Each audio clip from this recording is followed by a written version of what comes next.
Hello അസ്സലാമു അലൈക്കും. അപ്പോൾ ഞാൻ രാത്രിക്കലത്തെ ഫുഡ് മഗ്‌രിബ് നിസ്കാരം കഴിഞ്ഞു കേട്ടോ. അപ്പോൾ ഞാൻ കഴിക്കട്ടെ വെച്ചിട്ടാണ്. കാരണം ഇന്ന് ഞാൻ പ്രത്യേകിച്ച് ഒന്നും കഴിച്ചിട്ടില്ല. രാവിലെ നമ്മളെ വീടിൻ്റെ ഓണർ ഉള്ള അനിയത്തിയും കുട്ടിയൊക്കെ ഭർത്താവൊക്കെ വന്നിട്ടുണ്ട് ചെന്നൈയിൽ നിന്ന്. അപ്പോൾ അവൾ എന്നോട് വിളിച്ച് പറയാൻ പറഞ്ഞു ലാർക്കിലേക്ക് പൊറാട്ട വേണം കേട്ടോ.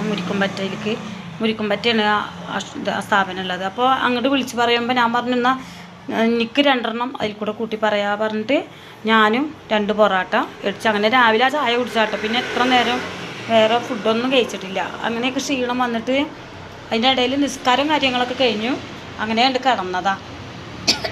ലോറ നിസ്കാരം കഴിഞ്ഞിട്ട് കിടന്നിട്ട് ഞാനൊരു 4:45 5 മണിയാവാനായിക്കണം അപ്പോഴേ എണിച്ചേട്ടോ. അപ്പം ഇനി രാത്രിക്കലത്തെ ഫുഡ് എനിക്ക് നല്ല ചൂടുള്ള ചോറ്, നമ്മളെ റേഷൻ്റെ അരിയില്ല വെള്ളരി, അതിൻ്റെ ചോറ് എനിക്കും എൻ്റെ മോനിക്കും മരുമകൾക്കും എല്ലാവർക്കും നല്ല ഇഷ്ടമായി വെള്ളരി ചോറ്. ഇതിൽ കിട്ടാതായ ഞങ്ങൾ ഈ പൊന്നിയരിൻ്റെ ചോറ്